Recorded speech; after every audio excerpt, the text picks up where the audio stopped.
Bismillahirrahmanirrahim. Assalamualaikum warahmatullahi wabarakatuh. Waalaikumsalam warahmatullahi wabarakatuh. Bismillahirrahmanirrahim. Wa bi nasrillah la haula wa la quwata illa billah. Asyhadu an la ilaha illallah wa asyhadu anna Muhammadan abduhu wa rasuluh. Allahumma salli wa sallim ala sayyidina Muhammad wa ala alihi wa sahbihi ajma'in. Rabbi israh li sadri wa yassir li amri wa hlul 'uqdatam min lisani yafqahu qawli, amma ba'd. Wallahu ta'ala fi kitabil karim wa huwa asdaqul qailin. A'udzu billahi samil alim minasyaitonir rajim. Bismillahirrahmanirrahim. Laqad kana lakum fi rasulillahi uswatun hasanah liman kana yarjullaha wal yawmal akhir wa dzakarallaha katsira. Shadaqallahul azim wa shadaqa rasuluhul karim wa nahnu ala dzalika minasyahidin walhamdulillahi rabbil alamin. Ibu-ibu pengajian jamaah yang dimuliakan Allah Subhanahu wa taala, alhamdulillah wa syukrulillah la ni'matillah. Pada kesempatan sore hari ini kita dipilih lagi oleh Allah Subhanahu wa taala untuk bisa hadir di majelis yang mulia, majelis ilmu, majelis zikir, majelis mahabbah Rasulullah sallallahu alaihi wasallam.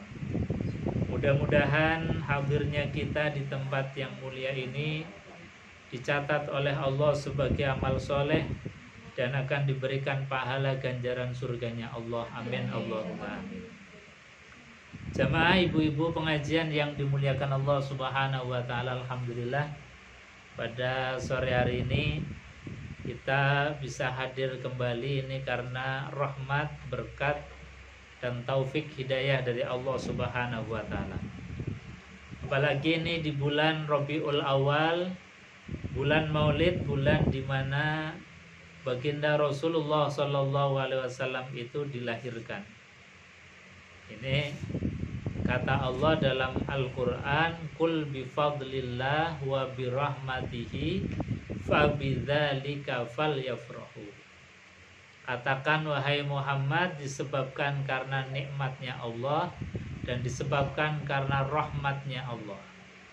Salah satu rahmatnya Allah itu adalah diutusnya Nabi Muhammad SAW sebagai Rasul. Itu rahmat yang besar untuk kita. Allah sampaikan, wa ma arsalnaka illa rahmatan lil alamin. Tidaklah aku utus engkau wahai Muhammad kecuali menjadi rahmat atas alam semesta. Maka ketika kita diberikan nikmat oleh Allah dan juga rahmat dari Allah, fa bidzalika falyafrahu, maka kita bergembiralah, kata Allah. Jadi kita disuruh gembira, senang. Di antara ciri gembira itu kita menghadiri majelis ilmu, kita kumpul dengan teman, kita serawung, itu di antara kegembiraan.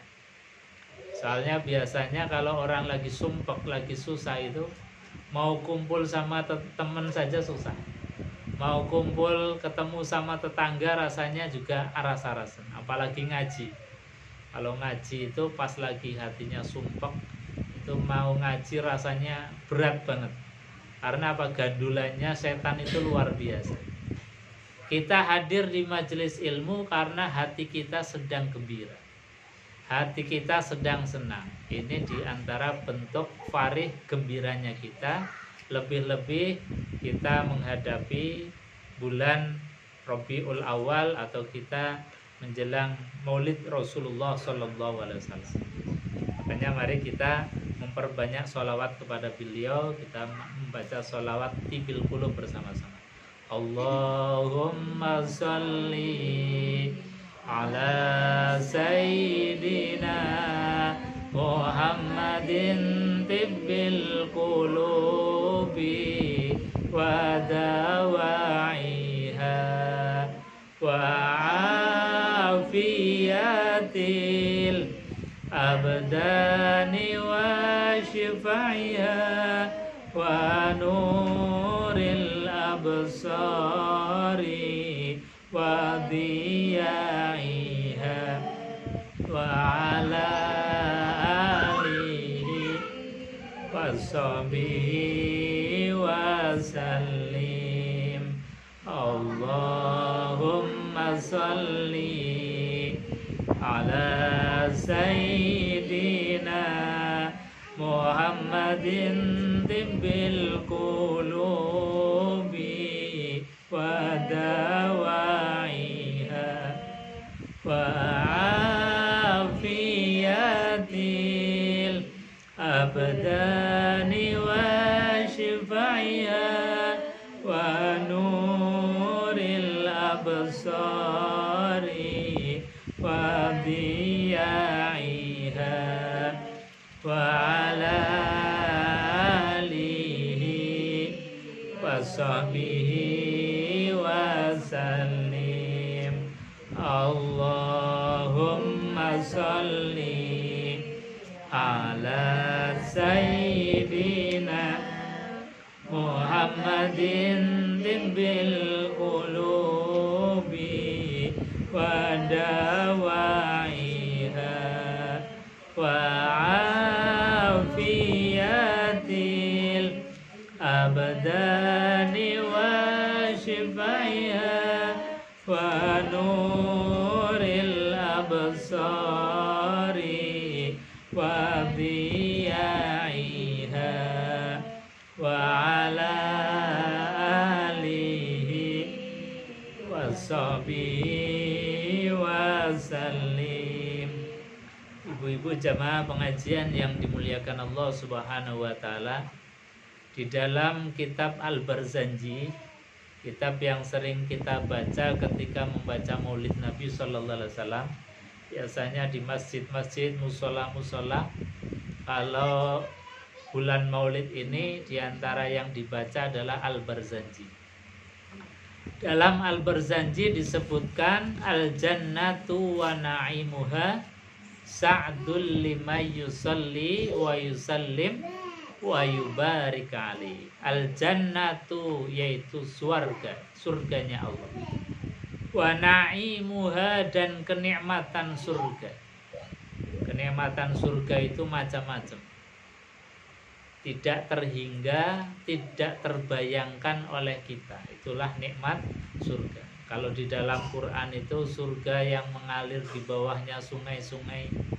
Di surga itu ada bengawan, ada telaga yang milik khusus Rasulullah Shallallahu Alaihi Wasallam. Itu baru satu telaga, satu mata air. Yang mata air itu disifati oleh Allah Subhanahu wa taala, barang siapa yang minum satu teguk air dari telaganya Rasulullah itu la azma'a abadan, tidak akan pernah untuk haus selama-lamanya. Itu baru satu teguk. Itu diantara gambaran nikmatnya surga, baru satu item atau satu nikmat. Siapa saja yang minum air dari telaganya Rasulullah, maka tidak akan pernah untuk haus selama-lamanya. Ini di surga. Beda dengan kita di dunia ini, apalagi panas terik kayak gini. Habis minum saja rasanya masih haus. Apalagi kalau minumnya itu es teh atau minum es krim, itu rasanya nggak pernah puas, rasanya pengen terus minum. Beda dengan di surga, satu kali tegukan dari telaganya Rasulullah, maka tidak akan pernah haus untuk selama-lamanya.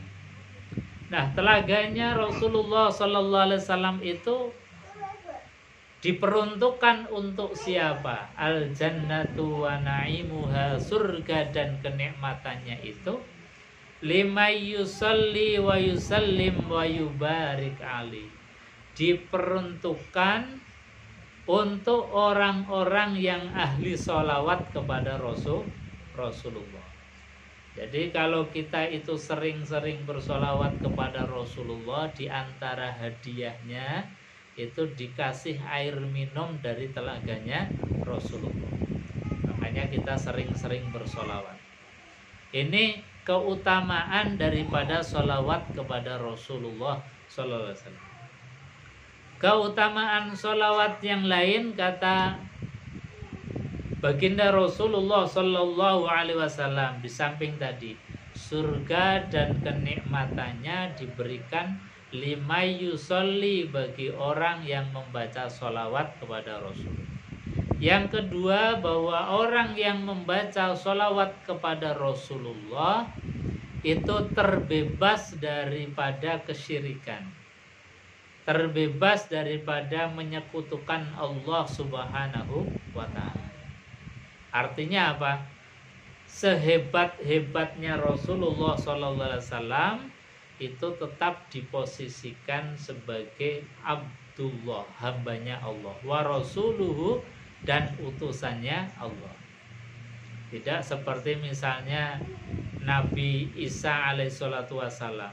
Itu saking hebatnya Nabi Isa, saking priayinya Nabi Isa alaihissalatu wassalam. Priayi itu makan saja nggak pernah terlihat oleh orang lain, minum tidak pernah terlihat oleh orang lain. Ini kan saking priayinya.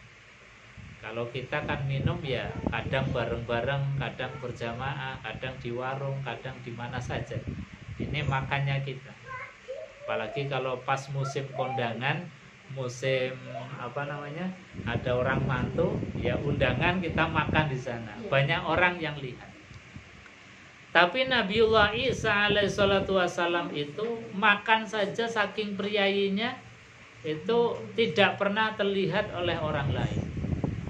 Dan juga tidak pernah kelihatan bekerja. Karena apa? Semua kebutuhannya sudah tercukupi oleh Allah Subhanahu wa ta'ala. Jadi Nabi Isa dan ibunya yaitu Maryam, itu Maryam sejak kecil itu tidak pernah berusaha, tidak pernah bekerja, tapi di dalam kamarnya itu sudah tercukupi semua makanan. Ini cerita tentang Maryam sedikit. Maryam itu anaknya Imron. Jadi keluarga Imron sampai diabadikan di dalam Al-Quran.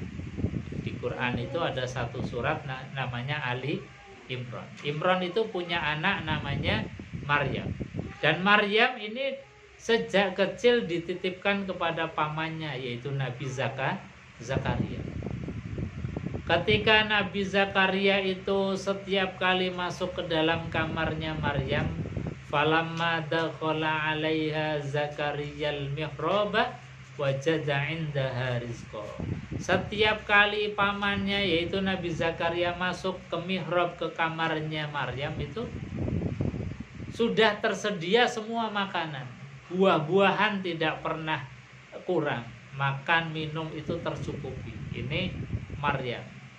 Sampai kemudian Nabi Isa lahir pun masih Allah Subhanahu wa ta'ala langsung yang memberikan makan. Makanya sampai-sampai kemudian orang yang mengikuti Isa menganggapnya bahwa Isa itu anak Tuhan karena saking hebatnya. Gak pernah kerja, tahu-tahu di kamarnya sudah disiapkan makanan. Bahkan Nabi Zakaria saja ketika mau masuk, loh ini sudah ada makanan, dari mana? Maka dijawab oleh Maryam, anna laki hadza, innallaha yarzuqu may yasha'u bighairi hisab. Ini dari Allah. Kalau Allah sudah memberikan rezeki, maka tanpa hitungan. Itulah yang dialami oleh Maryam dan anaknya Nabiullah Isa alaihissalatu wassalam. Jadi Isa itu disalahpahami sebagai Tuhan karena memang perilaku hidupnya itu priayi dan juga punya kelebihan yang luar biasa. Bisa mengobati orang yang matanya buta, bahkan bisa menghidupkan orang mati dengan izin Allah. Makanya kemudian disalahpahami bahwa Isa itu adalah Tuhan atau bagian dari Tuhan. Makanya ketika Nabiullah Muhammad SAW itu diutus supaya Nabi itu tidak dikultuskan, tidak dianggap Tuhan. Nabi itu di dalam keseharian itu sifat basyariahnya biasa. Beliau makan dengan sahabat biasa. Beliau makan dengan tangan beliau itu juga biasa. Beliau minum di tempat umum juga biasa. Ini artinya bahwa Nabi Muhammad SAW itu gampang untuk kita tiru. Coba kalau Nabi Isa, lah mau niru gimana? Makannya juga nggak pernah kelihatan. Beliau Nabi Isa juga tidak pernah menikah. Kalau Nabi Muhammad kan kita niru gampang. Nabi Muhammad makan, kita makan. Nabi Muhammad minum, kita minum. Nabi Muhammad berkeluarga, kita berkeluarga. Jadi niru Nabi Muhammad itu gampang. Niru Nabi Muhammad itu mudah. Karena apa? Karena kebiasaannya Nabi itu terpantau oleh sahabat. Kebiasaannya Nabi itu diperlihatkan. Jadi nggak ada yang ditutup-tutupi. Inilah Rasulullah Shallallahu Alaihi Wasallam. Makanya Allah sampaikan di dalam Al-Quran itu, laqad ja'akum rasulun min anfusikum azizun alaihi ma anittum harisun alaikum bil mu'minina raufur rahim. Kata Allah, laqad ja'akum rasulun min anfusikum. Sungguh telah datang utusan dari jenis kalian sendiri. Yang dimaksud jenis kalian sendiri itu adalah satu utusan Allah, yaitu Nabi Muhammad itu bentuknya manusia atau wujudnya manusia. Andai kata utusan Allah itu berupa malaikat, ya kita susah untuk niru. Malaikat enggak pernah kelihatan, atau kita enggak bisa pernah melihat malaikat. Malaikat nggak pernah makan, nggak pernah minum. Malaikat nggak pernah tidur. Malaikat nggak pernah ngantuk. Malaikat nggak berkeluarga. Nah, kita kan susah untuk nirunya. Rasul dari kalangan kalian sendiri. Artinya bahwa Nabi Muhammad itu dari jenis manusia. Yang beliau makan, kita makan. Beliau minum, kita minum. Ketika manusia mau meniru Rasul, gampang, mudah. Oh, Nabi Muhammad SAW itu kalau mau makan, itu dengan tangan kanan. Kita niru cara makannya Rasulullah dengan tangan kanan. Maka nirunya kita itu bagian dari ibadah. Artinya apa? Kalau kita makan misalnya nuwun sewu dengan tangan kiri, itu berarti tidak mencontoh Rasulullah. Makan dengan tangan kiri berarti itu bukan ibadah. Makannya Nabi, minumnya Nabi diawali dengan Bismillahirrahmanirrahim. Ketika kita makan, mengawalinya dengan Bismillah, itu juga ibadah. Kebalikannya, kalau kita makan minum tidak diawali Bismillah, berarti tidak meniru Nabi. Itu bukan ibadah. Jadi ibadah itu segampang itu. Ibadah itu ketika kita apapun dalam rangka ittiba' lir Rasul, mengikuti Rasulullah, itu semuanya jadi ibadah. Semuanya jadi ladang pahala. Semuanya jadi menjadi pintu-pintu surga kita. Nah, inilah yang disebut sebagai ladang ibadah ittiba' lir Rasul, mengikuti Rasulullah sallallahu alaihi wasallam. Ini karena Nabi atau Rasul itu min anfusikum, dari jenis kita sendiri, dari jenis manusia. Tapi meskipun Nabi Muhammad sallallahu alaihi wasallam tadi disampaikan oleh Allah min anfusikum, dari jenis kalian sendiri. Tapi Nabi meskipun manusia tidak seperti manusia biasa. Basyarul lakal bal huwa kal yaqutti bainal hajar. Sebagaimana di dalam syair-syair nazam yang sering kita baca ketika kita maulid Nabi, itu Muhammadun basyaru lakal basyari, Muhammadun basyaru lakal basyari bal huwa kal yaquti bainal hajari. Itu di dalam Burda itu disebutkan Muhammadun Bashar. Muhammad itu memang manusia. Lakal Bashari seperti kita manusia. Beliau makan, kita makan. Beliau minum, kita minum. Beliau istirahat, kita istirahat.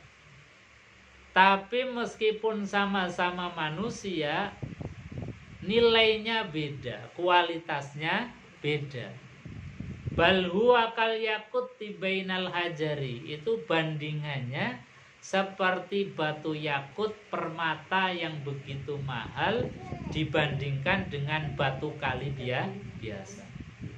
Mungkin 1 gram batu mutiara atau permata itu harganya bisa ratusan ribu bahkan bisa jutaan. Itu baru 1 gram. Sedangkan batu kali mungkin 1 kubik, 1 kontainer itu baru sekian rupiah. Itu kan bandingannya beda jauh.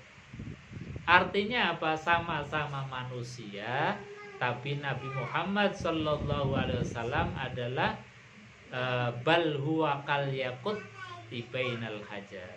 Seperti bandingannya batu permata dibandingkan dengan batu kali biasa. Makanya kita yang orang biasa, yang tidak punya kemuliaan kecuali kita ikut kemuliaannya baginda Rasulullah Sallallahu Alaihi Wasallam. Caranya bagaimana? Caranya diantaranya adalah memperbanyak sholawat kepada Rasul.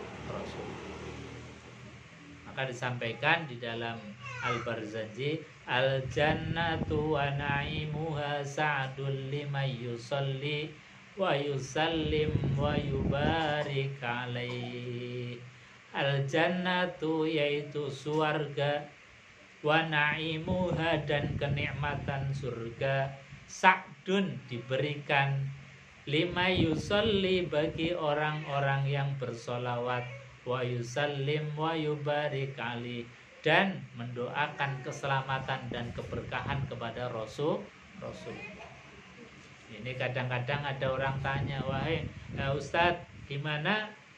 Kenapa Nabi Muhammad SAW yang katanya nggak punya dosa, nggak punya salah, kok masih didoakan dengan doa sholawat? Untuk apa? Ini kan kadang-kadang orang usil tanya begitu.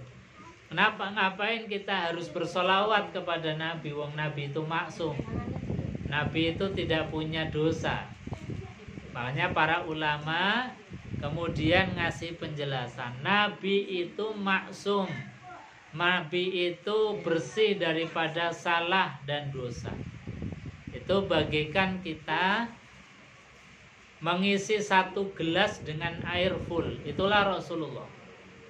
Jadi Rasulullah itu sudah full dengan kebaikan.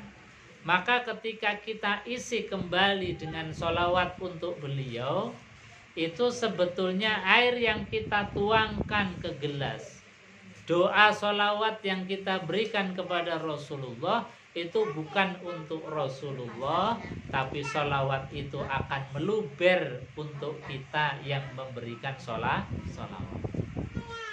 Jadi sekali lagi, sholawat yang kita sampaikan kepada Rasulullah bukan untuk kepentingannya Rasulullah. Karena Nabi itu bagaikan gelas yang sudah terisi air dengan penuh. Ketika diisi air lagi, maka pasti akan tumpah. Dan tumpahannya itu adalah untuk kita yang membaca sholawat.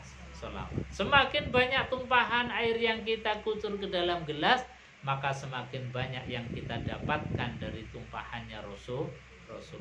Nah itu, makanya kita jangan bosan-bosan membaca sholawat. Al-jannatu wa na'imuha sa'dul lima yusalli wa yusallim wa yubarik alaih.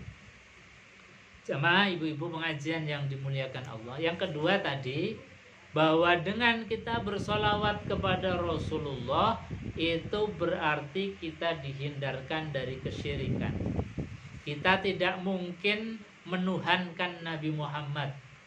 Meskipun Nabi Muhammad punya kelebihan yang luar biasa, punya akhlak yang luar biasa, bahkan disifati oleh Allah, wa innaka la'ala khuluqin azim, sesungguhnya engkau Muhammad punya akhlak mulia, akhlak azimun yang agung.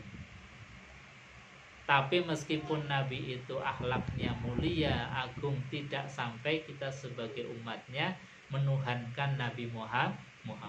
Tidak akan seperti umatnya Nabi Isa yang salah paham terhadap Isa. Hanya karena Isa itu nggak pernah terlihat di publik, Isa itu senantiasa menyendiri, makan saja itu nggak pernah terekspos ke publik, nggak pernah terlihat oleh orang lain. Tapi Nabi Muhammad SAW dengan sifat basyariahnya, kumpul-kumpul dengan sahabat biasa, kerja bakti dengan sahabat biasa. Kerja baktinya Rasulullah itu terekam ketika mau perang Khandaq. Perang Khandaq itu perang yang musuh itu koalisi, musuh itu gabungan dari Nasrani, Majusi, kemudian Yahudi, kafir Mekah, itu kumpul jadi satu mau memerangi Rasulullah SAW. Maka Nabi SAW diberikan saran oleh para sahabat untuk membuat parit. Ketika membuat parit pun Nabi SAW tidak ongkang-ongkang, tidak hanya memberikan komando, tapi Nabi SAW langsung turun tangan sendiri. Nah, ini sifat basyariahnya Rasulullah. Jadi Nabi sebagai manusia ya kumpul dengan orang lain, kumpul dengan sahabat. Bahkan Nabi memecahkan batu sendiri. Ketika sahabat beramai-ramai membuat parit, Nabi turun tangan. Bahkan batu yang susah dipecahkan oleh para sahabat, Nabi langsung turun tangan sendiri memecahkan. Sampai terpecik api dari saking kuatnya benturan antara alat yang untuk memukul dengan batu yang besar tadi. Sampai Nabi mengatakan bahwa percikan ini terlihat sampai ke negeri Syam. Itu artinya bahwasanya percikannya luar biasa. Dan agama Islam nanti akan menyebar sampai ke negeri Syam. Ini Rasulullah SAW. Jadi beliau tidak seperti raja yang hanya mengkomando prajuritnya, tapi Nabi langsung turun tangan di dalam dakwah maupun di dalam kerja bakti buat parit ketika mau diserang oleh orang-orang kafir. Jamaah yang dimuliakan Allah, kenapa dengan bersolawat kita itu dijamin terhindar dari kesyirikan? Sebab kalimat solawat itu kan luar biasa. Allahumma sholli ala Muhammad. Allahumma ya Allah, sholli ala Muhammad. Mudah-mudahan solawat dan salam diberikan kepada Nabi Muhammad. Artinya apa? Allahumma itu Allah sebagai pemberi, dan Nabi Muhammad sehebat apapun itu hanya orang yang diberi. Artinya orang yang diberi yaitu Nabi Muhammad tidak akan pernah disamakan dengan sifat-sifatnya Allah. Tidak akan disamakan dengan Tuhan. Nah, ini di antara sirriyahnya kita bersolawat, kita dihindarkan dari sifat-sifat kesyirikan. Ini yang harus kita mulai tanamkan di dalam hati, bahwa solawat itu memang luar biasa. Di antara fadilah solawat yang lain, kata baginda Rasulullah Sallallahu Alaihi Wasallam, solawat itu menjadikan kita itu hidupnya dimudahkan oleh Allah Subhanahu Wa Taala. Mudah di dalam mencari rezeki, mudah di dalam mencari solusi, mudah di dalam kehidupan kita apapun. Hanya biasanya guru-guru kita, para ulama, kalau kita sowan ke ulama itu tentang keluh kesah kita atau kesulitan hidup kita, itu biasanya dikasih ijazah untuk memperbanyak solawat. Karena memang solawat ini luar biasa. Luar biasanya Sholawat mudah untuk diucapkan dalam keadaan apapun. Monggo, Bu. Lebet mawon. Mari kita silakan. Jadi sholawat itu mudah untuk diucapkan. Dan kapanpun kita mengucapkannya bisa. Beda dengan Quran. Kalau Quran kita membacanya harus dengan suci dulu. Kita wudhu dulu kalau mau baca Al-Quran. Karena perintahnya Allah dalam Al-Quran, la yamassuhu illal mutahharun. Janganlah pegang mushaf, pegang Al-Quran kecuali kita wudhu dulu. Kita disucikan dulu, baru boleh megang Al-Quran.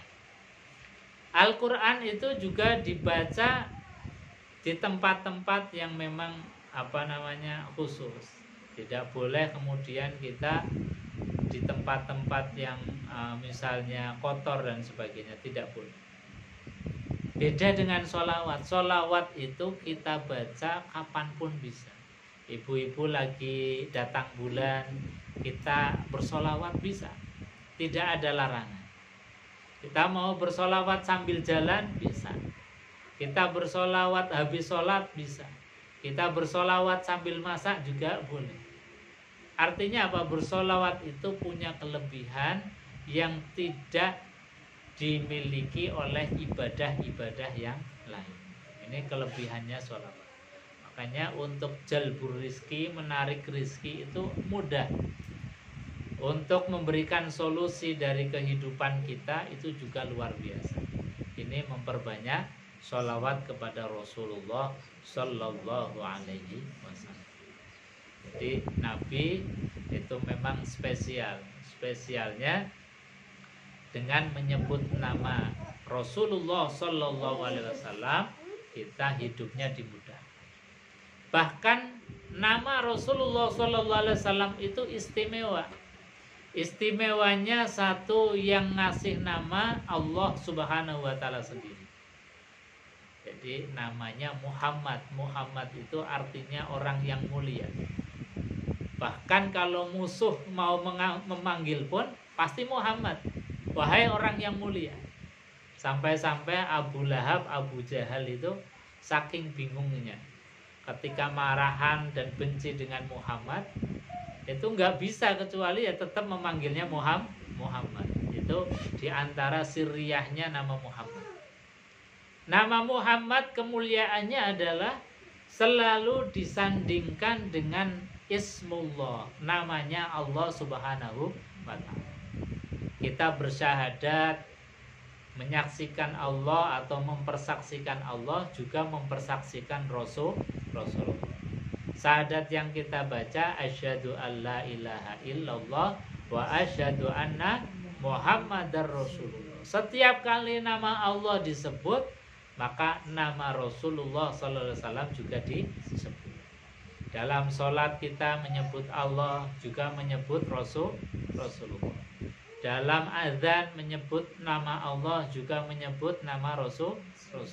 Itu setiap kali ibadah apapun, dua-duanya itu disebut. Allah disebut, Rasulullah juga disebut. Ini ismu Rasulullah yang memang luar biasa. Dan nama Rasulullah Sallallahu Alaihi Wasallam itu menjadi mahar dari pernikahannya manusia pertama, yaitu Nabiullah Adam alaihissalatu wassalam. Jadi nikah itu ya sudah sejak zaman dulu.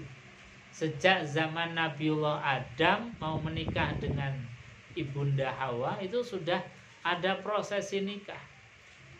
Meskipun waktu itu makhluk atau manusia hanya berdua tahun, tapi harus ada akdun nikah.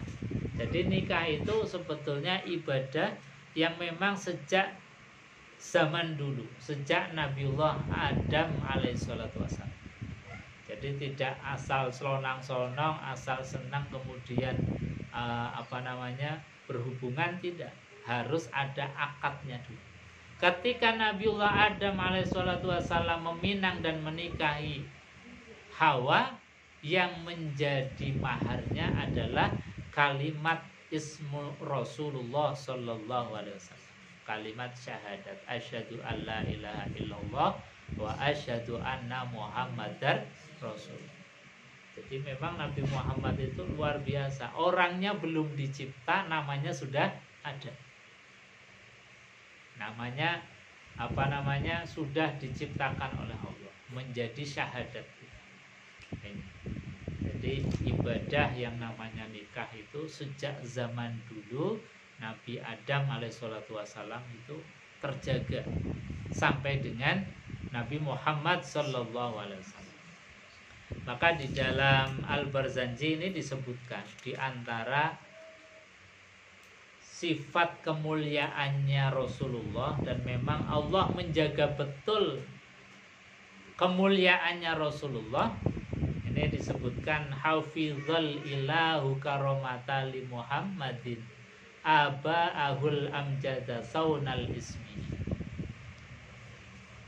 Di dalam Al-Barzanji, hafizal ilah, Allah itu menjaga karomata li Muhammadin, kemuliaannya Nabi Muhammad.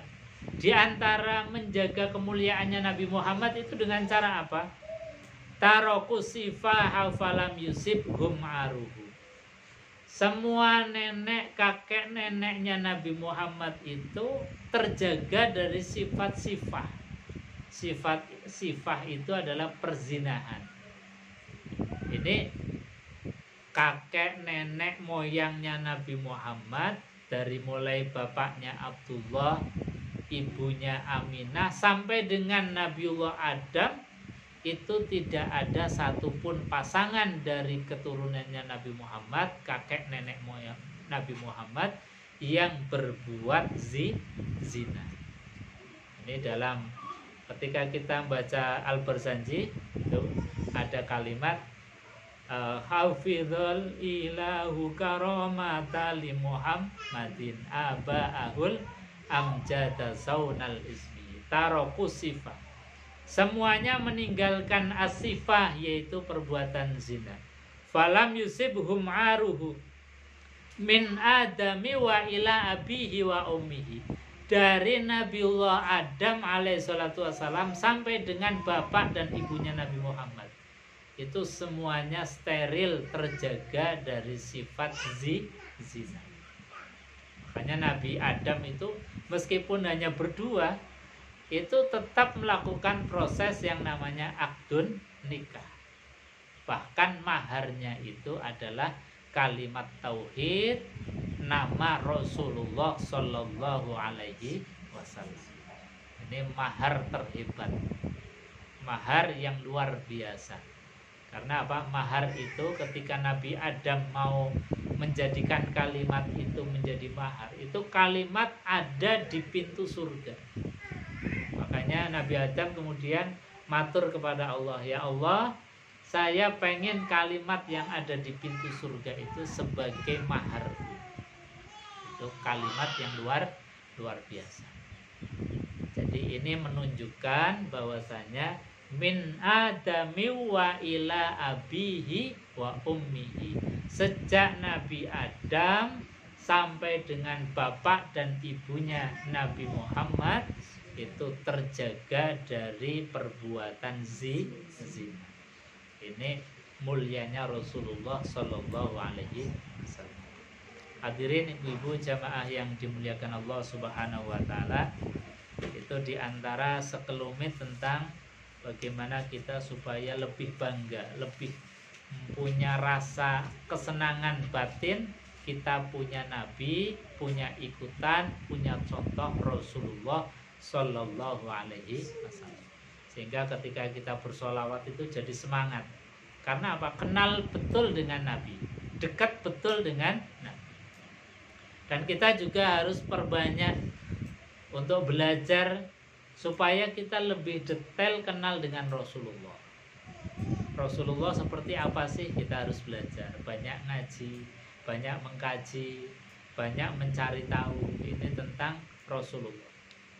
Jangan sampai kalah dengan orang-orang Yahudi Nasrani zaman dulu. Yahudi Nasrani zaman dulu itu kan punya kitab, Zabur, Taurat, dan Injil. Itu semua kitab dari Allah Subhanahu wa taala. Dan di dalam kitab Zabur, Taurat, dan Injil semuanya menjelaskan tentang nabi akhir zaman yang akhlaknya mulia. Makanya mereka itu sebetulnya nunggu-nunggu kapan nabi akhir zaman ini mau dilahirkan. Mereka nunggu-nunggu. Mereka itu rindu, pengen ketemu dengan nabi akhir zaman. Karena apa? Karena nabi akhir zaman itu punya akhlak yang luar biasa. Mereka bahkan orang-orang Yahudi Nasrani itu kenal betul dengan Nabi Muhammad, meskipun saat itu Nabi belum dilahirkan. Ini digambarkan di dalam Al-Quran, alladzina atainahumul kitab ya'rifunahu kama ya'rifuna abna'ahum. Kata Allah dalam Al-Quran, alladzina atainahumul kitab, yaitu orang-orang yang kami berikan kepada mereka Alkitab, yaitu kitab-kitab Zabur, Taurat, dan Injil. Kata Allah, ya'rifunahu, mereka itu mengenal dia Nabi Muhammad sallallahu alaihi wasallam. Ya'rifunahu kama ya'rifuna abna'ahum, mereka itu kenal Nabi Muhammad detail sekali seperti mereka mengenal anaknya sendiri. Sampai sebegitu. Kita kan sama anak kita sendiri detail kenalnya. Kebiasaannya apa, suka makannya apa, kemudian biasa tidurnya jam berapa, temennya siapa, kita paham betul. Itu kita dengan anak kita. Orang Yahudi Nasrani zaman dulu itu detailnya kenal dengan Nabi Muhammad seperti itu. Kama ya'rifuna abna'ahum. Mereka itu kenal dengan Nabi Muhammad seperti mengenal anaknya sendiri. Nah, kita selaku umat Nabi Muhammad kadang-kadang dengan beliau itu nggak kenal. Ditanya tentang siapa orang tuanya nggak paham. Ditanya tentang bapak ibunya, kakek dan neneknya tidak hafal. Ditanya tentang istri dan anak-anaknya Rasulullah tidak hafal. Itu namanya nggak detail. Ditanya tentang sifat karakternya Nabi Muhammad, kebiasaannya apa, nggak paham. Nah, itu berarti kita masih kalah dengan orang-orang Yahudi Nasrani zaman dulu yang kenal detail dengan sifat dan karakter Rasulullah Shallallahu Alaihi Wasallam. Makanya sebetulnya kita diajarkan guru-guru kita para ulama setiap bulan Rabiul Awal atau bulan Maulid diajarkan kita membaca sholawat, membaca kitab-kitab kisah-kisah Rasulullah supaya kita kenal, supaya kita dekat dengan Rasulullah Shallallahu Alaihi Wasallam. Maka kadang-kadang kita hanya membaca sholawat saja belum paham isinya. Harusnya ya kita membaca sholawat sedikit demi sedikit kita artikan, kita terangkan, sehingga apa? Kita tahu persis detailnya Rasulullah Shallallahu Alaihi Wasallam. Ibu-ibu jamaah pengajian yang dimuliakan Allah, saya kira itu yang bisa kami sampaikan pada kesempatan sore hari ini. Mudah-mudahan sekali lagi hadirnya kita menambah cinta kita kepada Rasulullah dan menambah kita akan dekat dengan beliau dan dikumpulkan nanti di surganya. Amin Allahumma amin. Mari kita bersolawat bersama-sama. Allahumma sholli ala sayyidina Muhammadin tibbil qulubi wa dawaiha wa afiyatil abdani wa shifaya wa nuril absari wa diya'iha wa ala alihi wa sahbihi wa sallim. Sebelum ditutup mungkin ada yang mau ditanyakan. Monggo. Kalau nggak ada, kita nanti tutup dengan doa kafaratul majlis. Monggo kalau ada yang mau ditanyakan. Cukup ya? Kita tutup dengan doa kafaratul majlis. Subhanakallahumma wa bihamdika asyhadu an la ilaha illa anta astaghfiruka wa atubu ilaik. Assalamualaikum warahmatullahi wabarakatuh.